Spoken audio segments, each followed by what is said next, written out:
Hello guys, welcome back to my channel. అందరు ఎలా ఉన్నారు? నేనైతే చాలా బాగున్నాను. ఈరోజు ఈ వీడియోలో 38 size princess cut blouse cutting and stitching easy మెథడ్లో ఎలా చేయాలో నేను చూపిస్తాను.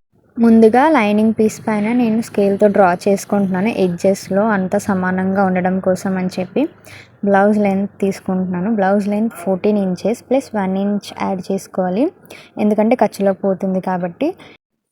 షోల్డర్ 7 ఇంచెస్ తీసుకొని వీడియోలో చూపిస్తున్న విధంగా ఆ పాయింట్కి ఈ పాయింట్కి స్కేల్ పెట్టి డ్రా చేసుకోవాలి ఒక లైన్ అయితే. తర్వాత ఒక హాఫ్ ఇంచ్ డౌన్ చేసుకోవాలి షోల్డర్ దగ్గర. ఆర్మ్ డౌన్ వచ్చేసి నేను 7.5 ఇంచెస్ తీసుకుంటున్నాను. షోల్డర్ మనం 7 ఇంచెస్ తీసుకున్నాం కదా, ఒక హాఫ్ ఇంచ్ ఎక్స్ట్రా తీసుకుంటున్నాను. చెస్ట్ 38 ఇంచెస్, 38లో ఫోర్త్ పార్ట్ 9.5 ఇంచెస్, ఖర్చు కోసం 1.5 ఇంచెస్ తీసుకుంటున్నాను. నడుము 32 inches, so 32 divided by 4, fourth part వచ్చేసి 8 ఇంచెస్ ప్లస్ 1.5 ఇంచ్ ఎక్స్ట్రా తీసుకున్నాను. అండ్ 1 ఇంచ్ నేను బ్యాక్ టక్స్ కోసం అని చెప్పి ఎక్స్ట్రా ఇంకో 1 ఇంచ్ యాడ్ చేసుకున్నాను. ఇప్పుడు ఈ పాయింట్స్ని కలుపుతూ స్కేల్తో ఒక లైన్ అయితే డ్రా చేసుకుంటున్నాను. ఆర్మ్ రౌండ్ కోసం అని చెప్పి నేను 1 ఇంచ్ మార్క్ చేసుకుంటున్నాను. ఫ్రెంచ్ కర్వ్ స్కేల్తో ఇలా అయితే డ్రా చేసుకుంటున్నాను. ఇలా చేయడం వల్ల షేప్ అనేది కరెక్ట్గా వస్తుంది. నెక్ విత్ 4 ఇంచెస్ తీసుకుంటున్నాను నేను. ఇందాక మనం హాఫ్ ఇంచ్ డౌన్ చేసుకున్నాం కదా, సో దాన్ని ఇక్కడ ఇలా లైన్ డ్రా చేసుకోవాలి. షోల్డర్ అనేది కరెక్ట్గా వస్తుంది. టక్స్ కోసం 1 ఇంచ్ మనం పెట్టాం కదా, ఆ 1 ఇంచ్ నేను 4 ఇంచెస్ విత్ తీసుకొని అలానే 4 ఇంచెస్ లెంత్ కూడా తీసుకుంటున్నాను. నేను వీడియోలో చూపిస్తున్న విధంగా డ్రా చేసుకుంటే ఆ 1 ఇంచ్ అక్కడ మైనస్ అయిపోతుంది అనమాట, మనం తీసుకున్న 1 ఇంచ్. సో ఒకసారి ఆర్మ్ అనేది ఎంత వచ్చింది ఏంటనేది చెక్ చేసుకుంటున్నాను నేను. తర్వాత కట్ చేసేసుకోవడమే.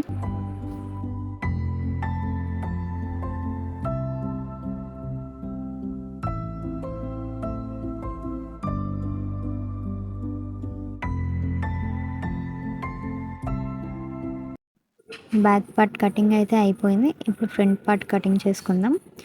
ఎక్కువ తక్కువ క్లాత్ ఉండకుండా చూసుకొని ఒక లైన్ అయితే డ్రా చేసుకుంటున్నాను. ఈ సైడ్లో కూడా మనం లైన్ డ్రా చేసుకోవాలి నీట్గా. క్లాత్ అనేది సమానంగా ఉండేలాగా చూసుకొని ఒక లైన్ అయితే డ్రా చేసేసుకోవాలి. ఇక్కడ నుంచి మనం ఒక పావించు ఉండేలాగా మళ్ళీ ఇంకొక లైన్ అయితే డ్రా చేసుకోవాలి. ఎందుకంటే మనం ఊక్స్ పట్టి కాజపట్టి వేస్తాం కాబట్టి ఆ పావించు అక్కడ మైనస్ అయిపోతుంది. సేమ్ ఇక్కడ కూడా మనం బ్యాక్ పార్ట్కి ఎలా అయితే షోల్డర్ అది 7 ఇంచెస్ తీసుకున్నామో సేమ్ అలానే ఇక్కడ కూడా తీసుకోవాలి. ఒక హాఫ్ ఇంచ్ డౌన్ చేసుకొని ఆర్మ్ రౌండ్ అనేది 7.5 ఇంచెస్ పెట్టుకోవాలి. సేమ్ బ్యాక్ పార్ట్లోనే చెస్ట్ ఇంకా నడుము కూడా సేమ్ ఎలా అయితే మార్క్ చేసుకున్నామో అలాగే మార్క్ చేసుకోవాలి. అలా మార్క్ చేసుకొని స్కేల్తో లైన్ డ్రా చేసుకోవాలి. వీడియోని అస్సలు ఎక్కడ స్కిప్ చేయకుండా చూడండి, అప్పుడే మీకు అయితే బాగా అర్థమవుతుంది.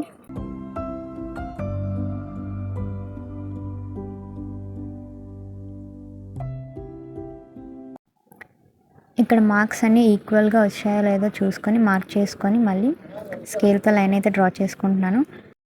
నడుము 8 ఇంచెస్, ఖర్చు కోసం 1.5 ఇంచ్, ప్రిన్సెస్ కట్ షేప్ కోసం 2 ఇంచెస్ అయితే ఎక్స్ట్రా తీసుకుంటున్నాను. అలానే ఆర్మ్ దగ్గర ఒక హాఫ్ ఇంచ్ ఎక్స్ట్రా తీసుకుంటున్నాను. ఈ మార్క్స్ అన్నిటినీ కలుపుతూ స్కేల్తో ఒక లైన్ డ్రా చేసుకుంటున్నాను. అండ్ ఆర్మ్ దగ్గర ఒక హాఫ్ ఇంచ్ లోపలికి వీడియోలో చూపిస్తున్న విధంగా మార్క్ చేసుకొని ఆర్మ్ దగ్గర నుంచి లైన్ మధ్యలోకి కరెక్ట్గా మెజర్ చేసుకొని స్కేల్తో లైన్ డ్రా చేసుకొని అక్కడి నుంచి 1 ఇంచ్ ఆర్మ్ రౌండ్ కోసం అని చెప్పి డ్రా చేస్తున్నాను. అలా చేయడం వల్ల ఫ్రంట్ ఆర్మ్ అనేది కరెక్ట్గా వస్తుంది.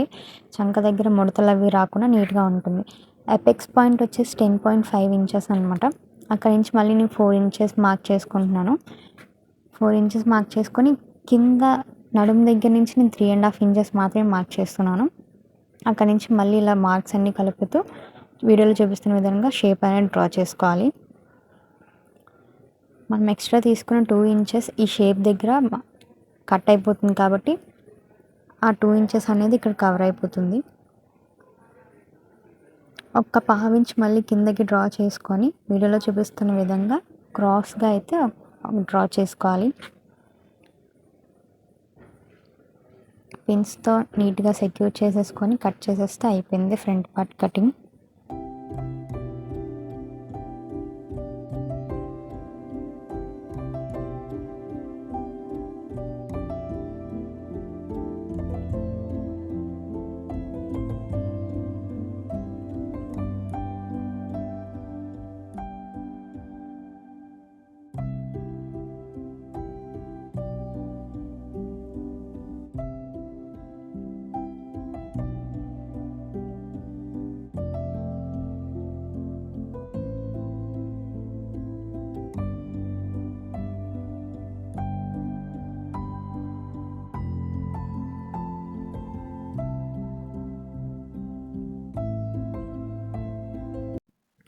ఫ్రంట్ పార్ట్ కటింగ్ అయితే అయిపోయింది.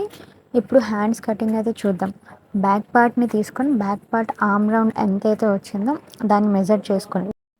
ఆ back part arm round measure చేసుకున్న దాన్ని బట్టి మనం ఇప్పుడు హ్యాండ్ కటింగ్ అనేది మెజర్ చేసుకొని కట్ చేసుకోవాలి. నేనైతే ఫస్ట్ ఇలా బాక్స్ లాగా డ్రా చేసుకుంటున్నాను. ఆర్మ్ డౌన్ వచ్చేసి 3 ఇంచెస్ తీసుకుంటున్నాను. ఒక 1 ఇంచ్ మార్క్ చేసుకొని ఇలా హ్యాండ్ షేప్ అనేది తీసుకుంటున్నాను. ఒకసారి మళ్ళీ మెజర్ చేసుకొని చూస్తున్నాను. 10.5 ఇంచెస్ వచ్చింది. ఎలాగా 1/2 ఇంచ్ షోల్డర్ దగ్గర పోతుంది కాబట్టి కరెక్ట్గా సరిపోతుంది అనమాట. హ్యాండ్ లూజ్ వచ్చేసి 5 ఇంచెస్ ప్లస్ 1.5 ఇంచ్ నేను ఖర్చు కోసం తీసుకుంటున్నాను. 1/2 ఇంచ్ ఫ్రంట్ ఆర్మ్ డౌన్ చేసుకుంటున్నాను నేను. అలా కరెక్ట్గా షేప్ తీసుకుంటే ఫ్రంట్ ఆర్మ్ అనేది కరెక్ట్గా వస్తుంది. క్లాత్ అనేది అటు ఇటు జరిగిపోకుండా పిన్స్తో ఇలా సెక్యూర్ చేసుకుంటే కరెక్ట్గా ఉండిపోతుంది. ఇప్పుడు దీన్ని కట్ చేసేసుకుందాం.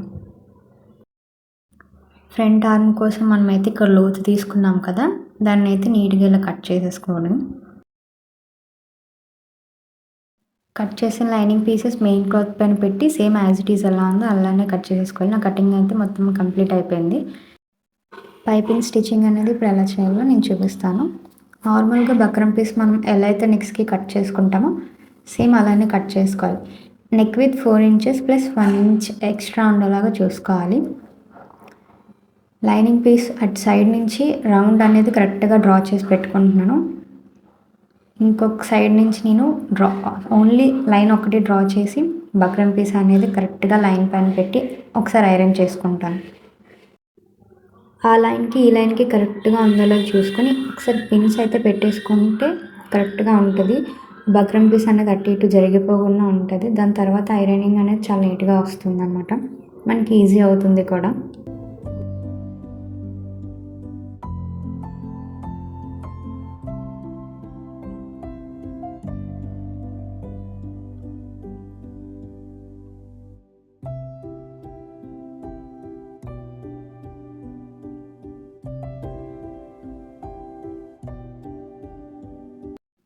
ఐరన్ కంప్లీట్ అయిపోయిన తర్వాత ఇటు సైడ్ ఇలా తిప్పేసుకుంటే మనం మెయిన్ క్లాత్ పైన మాత్రమే పైపింగ్ అనేది స్టిచ్చింగ్ చేసుకోవాలి. పైపింగ్ థ్రెడ్ ఆల్రెడీ నేను రెడీ చేసి పక్కన పెట్టేసుకున్నాను. ఫుట్ అయితే మార్చేసుకున్నాను. సింగిల్ ఫుట్ పైన నేను పైపింగ్ అనేది చేస్తున్నాను. ఇలా సింగిల్ ఫుట్ పైన పైపింగ్ చేయడం వల్ల పైపింగ్ చాలా నీట్గా వస్తుంది. మెయిన్ క్లాత్ పైన అంటే లైనింగ్ పైన స్టిచ్చింగ్ చేసుకోవాలి. బక్రం పీస్ పైన చేయొద్దు. మెయిన్ క్లాత్కి స్టిచ్ చేసేటప్పుడు మాత్రమే బక్రం పీస్ పైన స్టిచ్ చేస్తూ చేయాలి. వీడియోలో నేను చూపిస్తాను, ఎక్కడ స్కిప్ చేయొద్దు.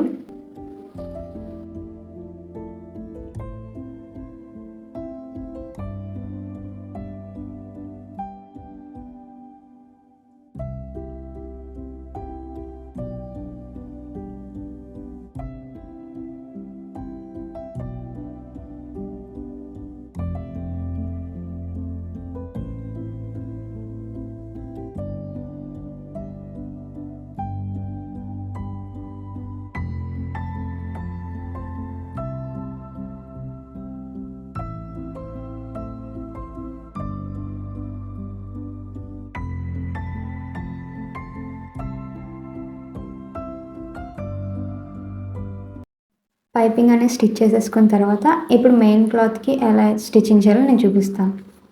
ఫస్ట్ అయితే బక్రం పీస్ అనేది నేను కట్ చేసేస్తాను, సైడ్లో ఎక్స్ట్రా ఉన్న ఎడ్జెస్ అంతా. ఎందుకంటే మెయిన్ క్లాత్ పైన ఆ వైట్ కలర్ అనేది కనిపిస్తుంది కాబట్టి. కొంచెం థిక్గా ఉన్న క్లాత్స్కి అయితే ఆ బక్రం పీస్ అనేది మెయిన్ క్లాత్ పైన అంతగా కనిపించదు కాబట్టి అది ఉంచేసినా పర్వాలేదు. సో ఈ ఫ్యాబ్రిక్ ఏంటి అంటే కనిపిస్తుంది కాబట్టి నేను ఆ ఎక్స్ట్రా ఉన్నది తీసేస్తాను అనమాట. ఫస్ట్ అయితే నేను ఒకసారి స్టిచ్చింగ్ చేస్తున్నాను. బక్రం పీస్ మన వైపుకి పెట్టుకోవాలి అన్నమాట. మన వైపుకి పెట్టుకొని స్టిచ్ అయితే చేసేసుకోవాలి. చేసిన తర్వాత ఎలా తీయాలో నేను చెప్తాను.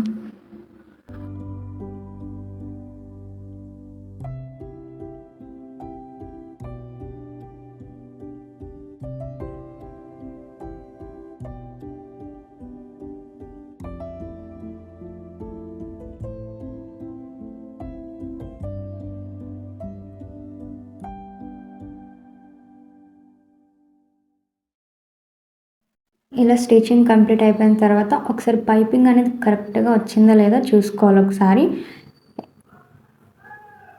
చెక్ చేసుకున్న తర్వాత ఇప్పుడు నేను చూడండి బక్రం పీస్ అనేది ఎలా తీస్తున్నాను. ఆ ఎక్స్ట్రా బయటకు తీసేసి అది అలా తీయడం వల్ల ఏంటి అంటే మనకి మెయిన్ క్లాత్ పైన వైట్ కలర్ అనేది కనిపించదు అనమాట. ఇప్పుడు నేను ఒక 1/2 ఇంచ్ ఉండేలాగా కట్ చేస్తున్నాను. 1/2 ఇంచ్ గ్యాప్తో కట్ చేసేసుకొని మొత్తం రౌండ్ మొత్తం చిన్న చిన్న కట్స్ అనేవి ఇచ్చేసుకుంటే అప్పుడు కరెక్ట్గా రౌండ్ అనేది తిరుగుతుంది. ఇలా చేయడం వల్ల ఏంటి అంటే భుజాలు అవి జారిపోకుండా ఉంటుంది అనమాట. తీసిన రౌండ్ పర్ఫెక్ట్గా వస్తుంది.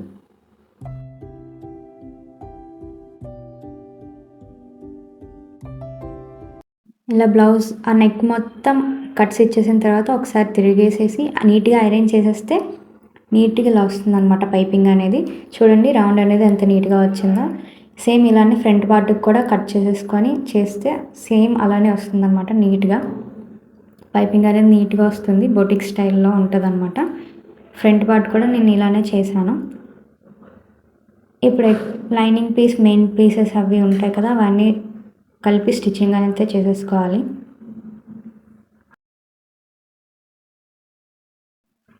Main piece lining piece attach చేసిన తర్వాత ఎక్స్ట్రా క్లాత్ ఏదైతే ఉంటుందో అంతా కట్ చేసి పక్కన పెట్టేసుకోవాలన్నమాట.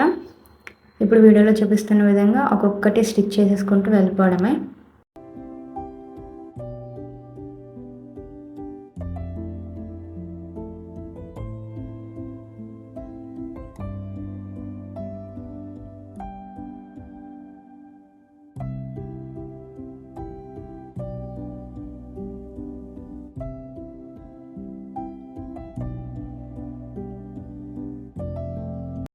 స్టిచ్చింగ్ అయిపోయిన తర్వాత స్టిచ్ చేసిన ప్రతి దానికి ఐరన్ చేసుకుంటూ వెళ్తే ఫినిషింగ్ అనేది కరెక్ట్గా ఉంటుందన్నమాట. లేకపోతే ముడతలు వస్తుంది.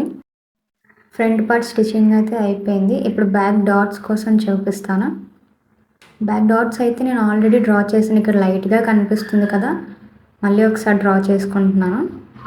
ఈ డ్రా చేసుకుందని రెండింటిని కలిపి ఇలా గట్టిగా కొడితే ఇంకో సైడ్ కూడా ప్రింట్ వచ్చేస్తుంది అనమాట. సో మళ్ళీ ఇటు సైడ్ కూడా నేను మళ్ళీ డ్రా చేసుకుంటున్నాను. నేను ఆ డ్రా చేసుకున్న దానిపైన కరెక్ట్గా స్టిచ్చింగ్ చేసుకుంటూ వెళ్ళిపోతాను అనమాట. మన నడుము దగ్గర తీసుకున్న ఆ 1 ఇంచ్ ఏదైతే ఉందో ఆ 1 ఇంచ్ ఇప్పుడు మైనస్ అయిపోతుంది అనమాట. ఈ డాట్స్లో డబుల్ స్టిచ్చెస్ అన్నీ వేయడం వల్ల కొంచెం గట్టిగా ఉంటుంది అనమాట.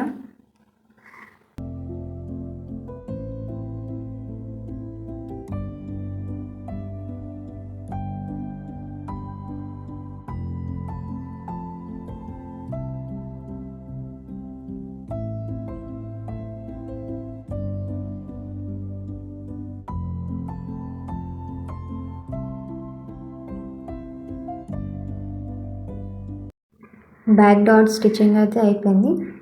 Front part and back part shoulders అనేది స్టిచ్చింగ్ చేసుకుంటే అయిపోతుంది.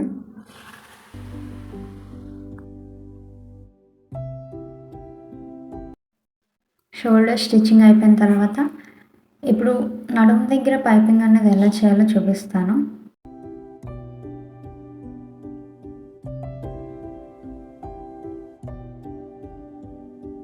నడుము పట్టి కోసం అని చెప్పి నేను 1.5 ఇంచ్ అయితే తీసుకుంటున్నాను. 1.5 ఇంచ్ తీసుకొని ఒక్కొక్క పీస్ నేను జాయిన్ చేసుకుంటున్నాను. 1/2 ఇంచ్ నేను మార్క్ చేసుకుని ఒక లైన్ అయితే డ్రా చేసుకున్నాను. పైపింగ్ థ్రెడ్ని కరెక్ట్గా ఆ లైన్ పైన పెట్టి స్టిచ్ చేసుకుంటూ వెళ్ళిపోవాలి.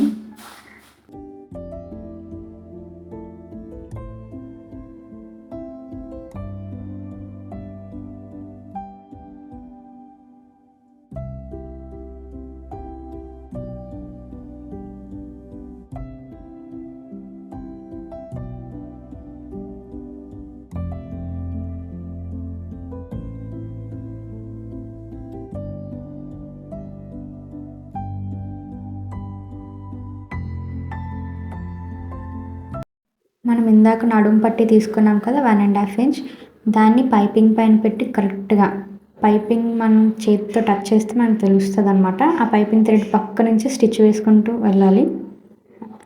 ఇలా చేయడం వల్ల ఏంటంటే మనకి బ్లౌజ్ స్టిచ్చింగ్ అంతా కంప్లీట్ అయిపోయిన తర్వాత మనకి హెమ్మింగ్ చేసే పని అంతా ఉండదు. జస్ట్ హూక్స్ పట్టి కాజా పట్టి మాత్రమే వేసుకుంటాము, ఇంకేం ఉండదు.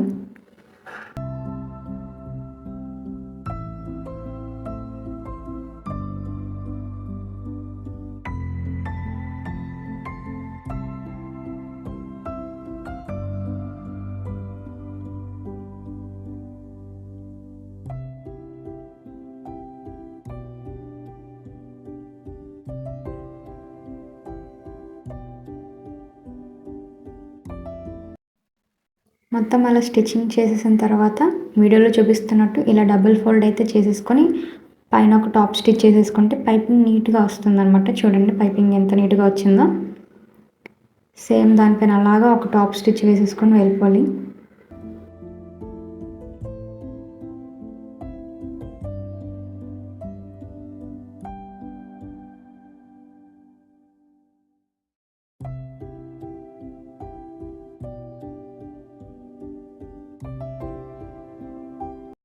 పైపింగ్ అయితే కంప్లీట్ అయిపోయింది. పైపింగ్ సేమ్ మనం ఎలా అయితే బ్యాక్ పార్ట్కి పైపింగ్ చేసామో ఫ్రంట్ పార్ట్కి కూడా అలానే చేయాలి. ఊక్స్ పట్టి కాజా పట్టి తీసుకుంటున్నాను. వెడల్పు నేను కాజా పట్టి కోసం 3 ఇంచులు ఉండేలా చూసుకుంటున్నాను. అలానే ఊక్స్ పట్టి కోసం ఒక 1/2 ఇంచ్ తగ్గించి అంటే 2.5 ఇంచెస్ తీసుకుంటున్నాను. వీడియోలో చూపిస్తున్న విధంగా స్టిచ్ చేసేసుకోవడమే.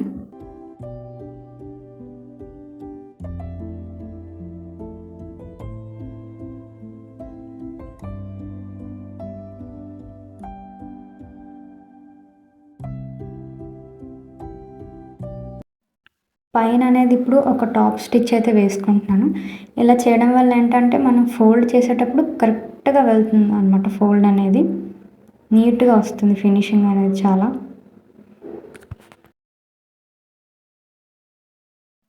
ఇలా ఫోల్డ్ చేసుకోవాలి. ఇప్పుడు వీడియోలో చూపిస్తున్న విధంగా హూక్స్ పట్టి కోసం ఇలా ఫోల్డ్ చేసుకొని దీనిపైన ఒక స్టిచ్ చేసేసుకుంటే హూక్స్ పట్టి రెడీ అయిపోతుంది అనమాట.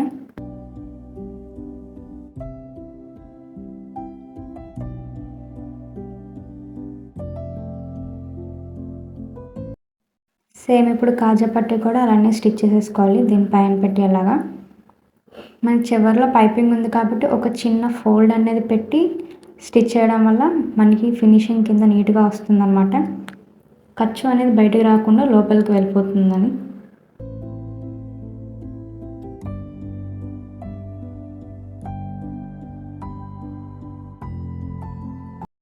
పైపింగ్ వేసిన దగ్గర ఒక ఫోల్డ్ అయితే చేసి మనం స్టిచ్ చేసాం కదా, మళ్ళీ పైన కూడా ఒక ఫోల్డ్ అయితే చేసి స్టిచ్ చేయాలి. ఇలా చేయడం వల్ల ఏంటంటే అది పట్టు క్లాత్ కాబట్టి మనం కరెక్ట్గా ఫోల్డ్ చేసి స్టిచ్ చేసేటప్పుడు సరిగ్గా ఉండదన్నమాట క్లాత్. ఇలా చేయడం వల్ల కొంచెం క్లాత్ అనేది కరెక్ట్గా వస్తుందన్నమాట. సేమ్ దీనిపైన కూడా ఒక టాప్ స్టిచ్ అనేది వేసేసుకోవాలి. ఖర్చు బయటికి పెట్టి ఖర్చు పైన వేయాలన్నమాట. లోపల చిన్న ఖర్చు ఉంటుంది కదా, దానిపైన వేయాలి. ఇప్పుడు దీనికి ఫోల్డ్ అనేది ఎలాగో నేను చూపిస్తాను.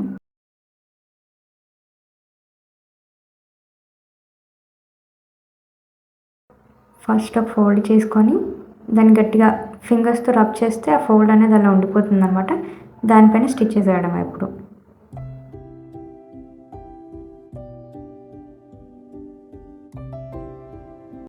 హుక్స్ పట్టి కాజా పట్టి అయితే కంప్లీట్ అయిపోయింది. ఇప్పుడు దీనిపైన హ్యాండ్స్ అనేవి స్టిచ్ చేసేస్తే బ్లౌజ్ మొత్తం కంప్లీట్ అయిపోయినట్టే.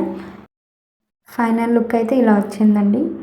మీకు కనుక వీడియో నచ్చినట్లయితే లైక్ చేయండి, సబ్స్క్రైబ్ చేయండి. మీకు తెలిసిన వాళ్ళు ఎవరైనా ఉంటే వాళ్ళకి షేర్ చేయండి. Please support my channel and thank you for watching. Bye bye.